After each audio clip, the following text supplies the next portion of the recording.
Bismillahirrahmanirrahim. Assalamualaikum warahmatullahi wabarakatuh. Perkenalkan adik-adik kami dari Puskesmas Merangi 3, saya sendiri Dr. Santi. Pada kesempatan kali ini kami akan sedikit memberikan informasi pada adik-adik semua mengenai tanggap darurat COVID-19.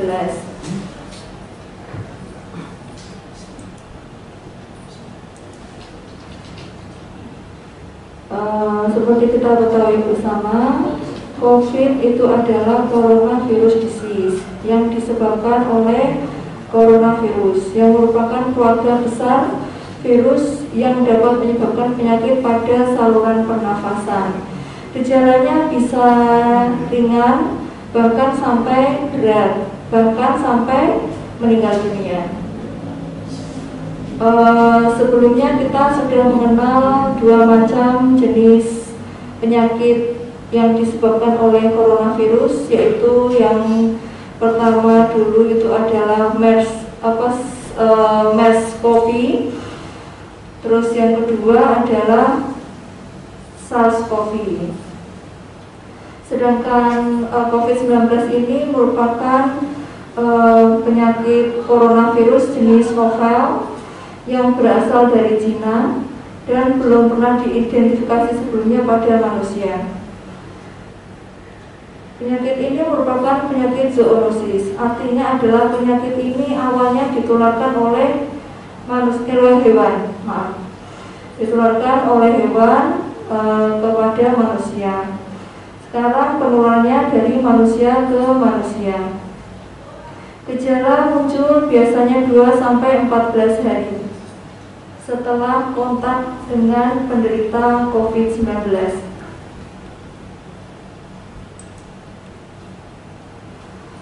Gejala dari penyakit COVID sendiri itu bisa tanpa gejala sama sekali, atau gejala ringan, bahkan sampai gejala berat. Gejala yang sering ditemui di lapangan itu antara lain 1, demam, biasanya demam lebih dari 38 derajat atau riwayat demam. Terus kemudian yang kedua batuk pilek, yang ketiga gangguan pernafasan lain seperti sesak nafas, kemudian yang keempat nyeri tenggorokan, yang kelima letih lesu. Kadang-kadang juga pasien mengalami penurunan daya indera penciuman.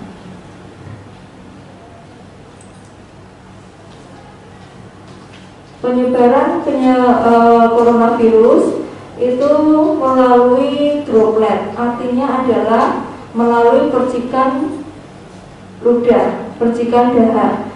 Jadi dari penderita yang mungkin menderita COVID, baik itu tanpa gejala ataupun dengan gejala, kemudian dropletnya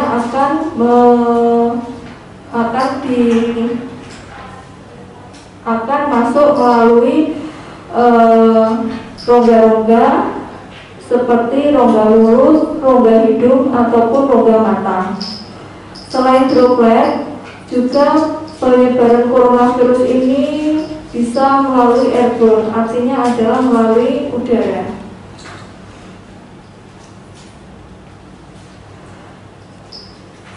Jadi virus akan menyebar ketika percikan dahak itu masuk, percikan dahak dari orang yang sakit itu masuk ke dalam mata, hidung, mulut orang yang sehat.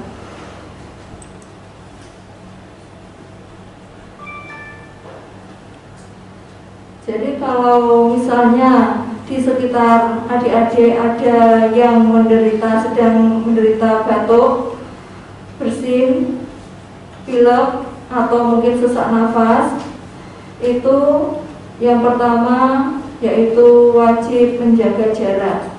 Terus yang kedua, dimanapun berada kita wajib memakai masker, baik itu sehat maupun sakit, baik itu di dalam ruangan maupun di luar ruangan. Karena seperti saya sampaikan tadi bahwa penyebaran virus corona juga bisa melalui udara, terutama udara yang tertutup dan juga kurang ventilasi.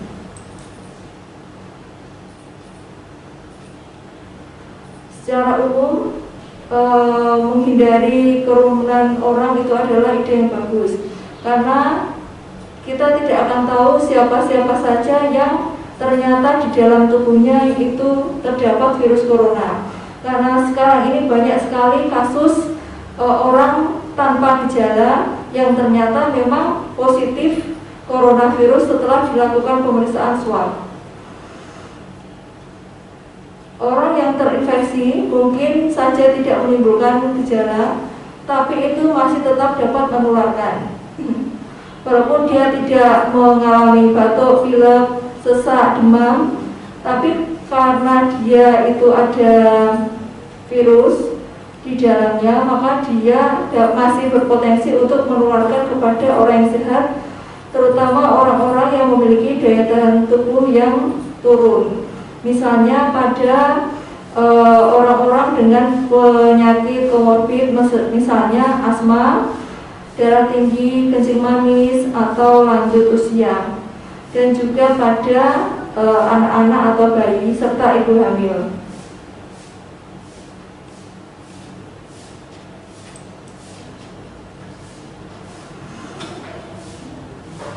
Air liur orang sakit itu juga dapat menempel pada benda-benda di sekitar kita.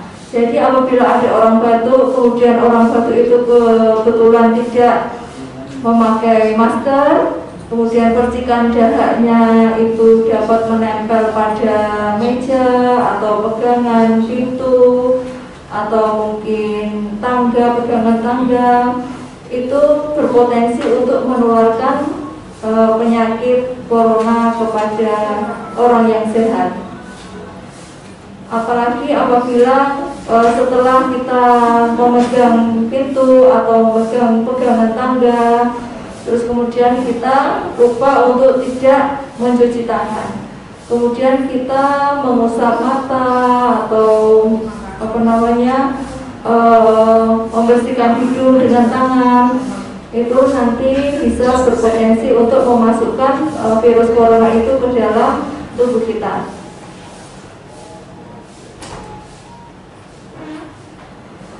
Virus corona sendiri dapat bertahan sampai 24 jam di benda-benda di sekitar kita. Dan satu-satunya cara yang efektif untuk menghilangkannya adalah dengan mencucinya dengan sabun, atau dapat juga melakukan desinfeksi. Untuk pencegahan itu dapat kita lakukan dengan beberapa langkah. Seperti kita lihat, itu yang pertama itu tidak menyentuh wajah kita sendiri atau menyentuh wajah orang lain. Kalau misalnya ternyata terpaksa kita memang mau membersihkan mata atau membersihkan hidung, pastikan tangan kita itu sudah bersih. Jadi pastikan kita sudah mencuci tangan pakai sabun dulu, baru kemudian kita boleh memegang anggota tubuh, terutama adalah bagian wajah ini, yaitu mata, hidung, dan mulut. Kemudian yang kedua, selalu memakai masker dimanapun berada, baik itu di ruang terbuka dan tertutup, serta membuang masker jika sudah tidak bersih lagi. Jangan dipakai berkali-kali. Apabila masker sudah kita pakai, terutama sudah kita pakai selama 4 jam, itu sebaiknya segera untuk diganti maskernya.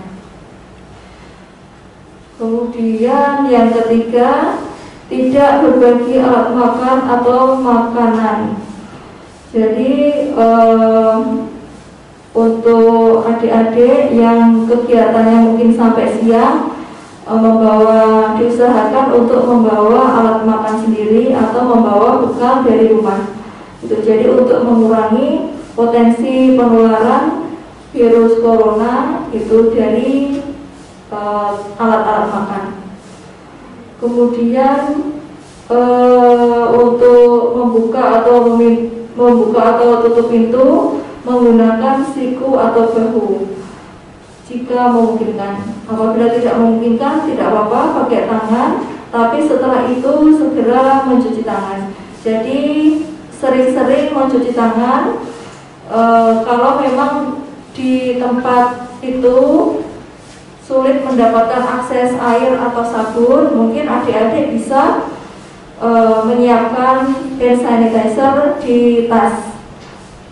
Jadi persiapan apabila memang tidak ada akses air dan sabun.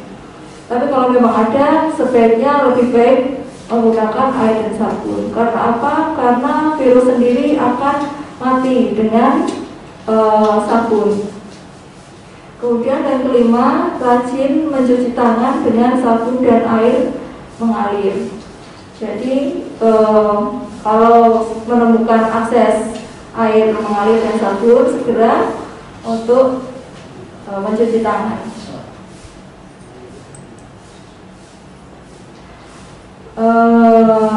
Seperti kita tahu, adik-adik, sekarang ini sudah sepertinya jalan-jalan sudah kembali normal, ya. Seperti sudah kita ketahui bersama, ada istilah new normal.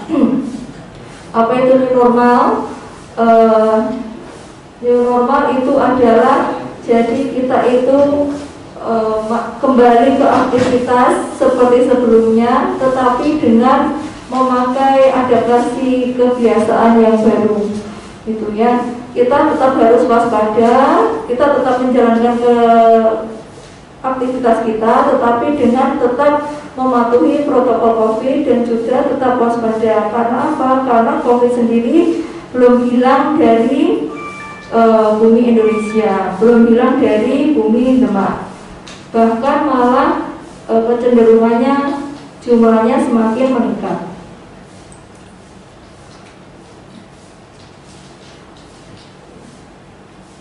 Jadi untuk memulai new normal itu kita memulai adaptasi pola hidup yang baru, yaitu misalnya jaga kebersihan diri. Misalnya sebelumnya mungkin kita adik-adik kalau misalnya pulang sekolah biasanya langsung tidur, itu sebaiknya sekarang sudah mulai harus berubah. Jadi begitu pulang dari sekolah atau pulang dari kegiatan di luar rumah, segera masuk kamar mandi, ganti baju dengan baju yang bersih. Kemudian yang kedua, sering mencuci tangan pakai sabun. Apalagi sebelum melakukan aktivitas yang memasukkan tangan ke dalam rongga-rongga tubuh, terutama di bagian muka. Kemudian yang ketiga, memakai masker. Dimanapun berada, kita wajib memakai masker. Jadi jangan lengah, jangan malu. Apabila mungkin di sekitar kita tidak memakai masker, kita tetap harus memakai masker. Jangan pedulikan orang lain. Karena apa? Karena yang wajib menjaga diri kita sendiri, ya diri kita sendiri. Dan kalau kita sakit juga yang rugi kita sendiri. Jadi kalau misalnya di sekitar kita mungkin sering berkerumun atau tidak memakai masker, tidak usah dipedulikan. Jadi kita tetap memakai masker, jaga jarak. Kalau ada temannya yang batuk, pilek, sesak, segera disuruh periksa dan disuruh memakai masker. Kemudian menghindari kerumunan. Apabila tidak penting sekali, itu tidak usah pergi keluar. Kalau tidak mendesak sekali, tidak usah pergi keluar. Seandainya pun terpaksa harus keluar rumah melakukan aktivitas yang penting, itu tetap menjaga protokol COVID.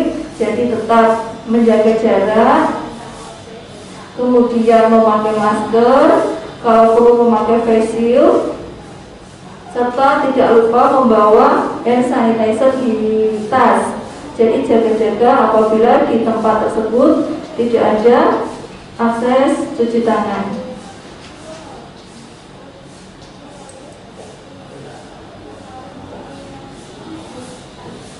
Jadi adaptasi kebiasaan baru untuk new normal itu seperti sering mencuci tangan pakai sabun serta air mengalir, dan juga sedia hand sanitizer kemana-mana. Jadi menjaga diri apabila di tempat tersebut tidak ada akses air bersih. Kemudian tidak lupa pakai masker. Maskernya bebas, tidak harus masker kesehatan, masker kain juga tidak apa-apa. Yang penting setelah keluar rumah, masuk rumah, masker langsung dicuci. Itu jangan dipakai lagi dari luar rumah, masker juga masih dipakai di dalam rumah. Masker di dalam rumah pakai yang baru. Karena potensi penularan corona itu akan menurun apabila semua baik sehat maupun sakit itu memakai masker. Kemudian jika sedang flu diusahakan di rumah saja. Kecuali kalau memang mendesak harus keluar rumah, boleh ke rumah-rumah tapi harus tetap memakai masker. Kemudian tidak bersentuhan dengan orang lain dulu, tidak menyentuh orang lain, tidak salaman, tidak menyentuh terutama bagian muka. Kemudian serta tetap menjaga jarak.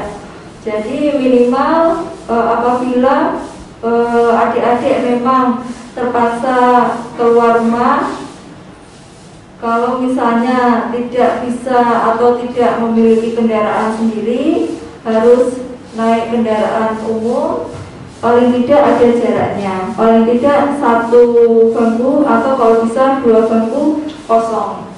Jadi supaya untuk menghindari penularan. Kemudian sesampainya di rumah, jadi adik-adik jangan langsung makan atau misalnya menyentuh adiknya atau menyentuh ibunya. Biasanya sampai rumah saling. Ini mulai sekarang kalau bisa jangan saling dulu, tapi cuci tangan dulu, mandi dulu, gitu. Karena apa? Karena bisa jadi adik-adik sendiri membawa penyakit. Sedangkan orang tua kita ketahui bersama, semakin usianya bertambah, itu resiko akan penyakit-penyakit itu akan semakin meningkat. Kekebalan tubuh juga sudah mulai menurun. Apalagi kalau misalnya di rumah ada adik yang masih kecil atau balita, atau mungkin ada nenek atau kakek yang usianya sudah lanjut usia.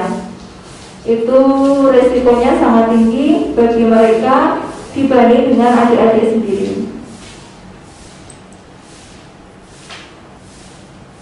Jadi mungkin yang perlu disiapkan adik-adik di dalam tasnya itu adalah mungkin bisa bawa tisu basah, terus kemudian bawa hand sanitizer, kemudian memakai masker, kemudian siap cadangan masker di dalam tas, terus kemudian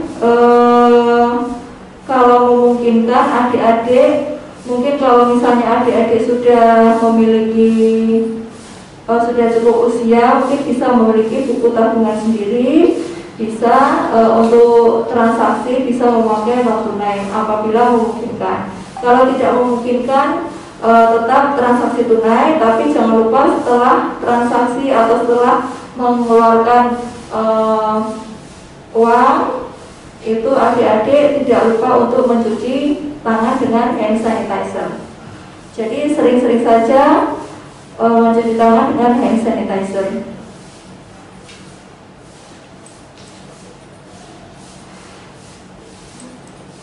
Berdasarkan panduan penyelenggaraan pembelajaran pada tahun ajaran dan tahun akademik baru di masa pandemi coronavirus disease dari prinsip kebijakan pendidikan di masa pandemi COVID adalah mengutamakan kesehatan serta keselamatan peserta didik, pendidik, tenaga kependidikan, keluarga, dan masyarakat.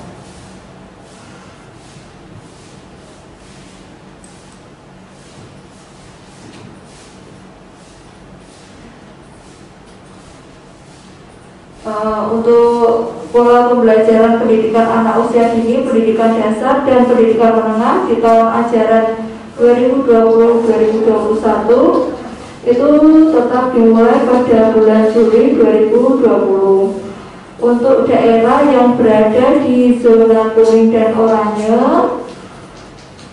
dan merah dilarang melakukan pembelajaran tatap muka di satuan pendidikan. Sedangkan Demak sendiri merupakan zona merah. Jadi mungkin untuk pembelajaran akan dilakukan melalui online.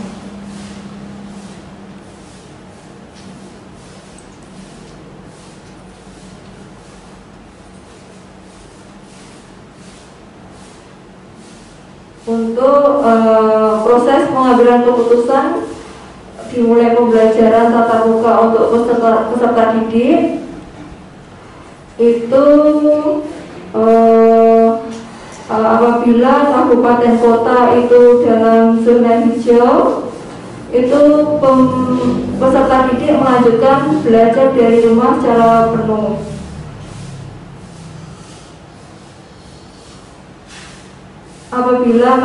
Apabila kabupaten atau kota dalam zona hijau, terus kemudian Pemda atau Kanwilnya memberi izin serta satuan pendidikan memenuhi semua daftar periksa dan siap pembelajaran tatap muka, serta orang tua setuju untuk pembelajaran tatap muka, maka peserta bisa memulai pembelajaran tatap muka di satuan pendidikan secara bertahap. Tetapi apabila hal-hal yang saya sebut di atas tadi, kabupaten kotanya mungkin masih zona merah, zona orange, atau zona kuning, terus kemudian Pemdanya sendiri belum mengizinkan, terus satuan pendidikan belum memenuhi semua daftar periksa, serta orang tua mungkin tidak setuju, salah satunya itu tidak setuju, maka peserta didik melanjutkan belajar dari rumah secara mandiri.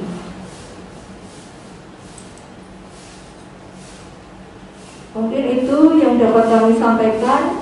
Pada prinsipnya adik-adik untuk memulai new normal ini, memulai adaptasi baru di new normal ini, hal-hal yang perlu adik-adik siapkan tadi adalah yang pertama, tidak keluar rumah apabila memang tidak penting sekali. Terus kemudian yang kedua, memakai masker dimanapun berada.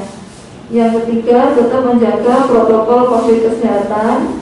Terus yang keempat yaitu menyiapkan peralatan-peralatan yang sekiranya memang diperlukan seperti hand sanitizer, kemudian tisu basah, terus kemudian masker cadangan di dalam tas. Jadi sewaktu-waktu memang diperlukan bisa melindungi adik-adik dari penularan virus corona. Saya sampaikan adik-adik kalau memang penyakit ini itu tidak perkembangannya tidak menurun, tetapi cenderung meningkat terus. Jadi sekarang mungkin tidak hanya di kota-kota besar, kalau dulu kita mengenal yang banyak kasusnya itu adalah Jakarta, terus kemudian mulai Solo, terus kemudian Surabaya, sekarang kasusnya mulai ke Semarang, bahkan Demak sendiri sekarang kasusnya sangat banyak. Demak sendiri itu untuk kasus corona itu menduduki peringkat nomor 2 se-Jawa Tengah. Gitu. Jadi nomor 2 setelah Semarang. Jadi mohon untuk adik-adik semua untuk tetap menjaga diri, tetap menjaga protokol COVID di era new normal ini. Mungkin itu yang bisa kami sampaikan. Mohon maaf apabila dalam penyampaian ada hal-hal yang kurang berkenan. Terima kasih. Wassalamualaikum warahmatullahi wabarakatuh.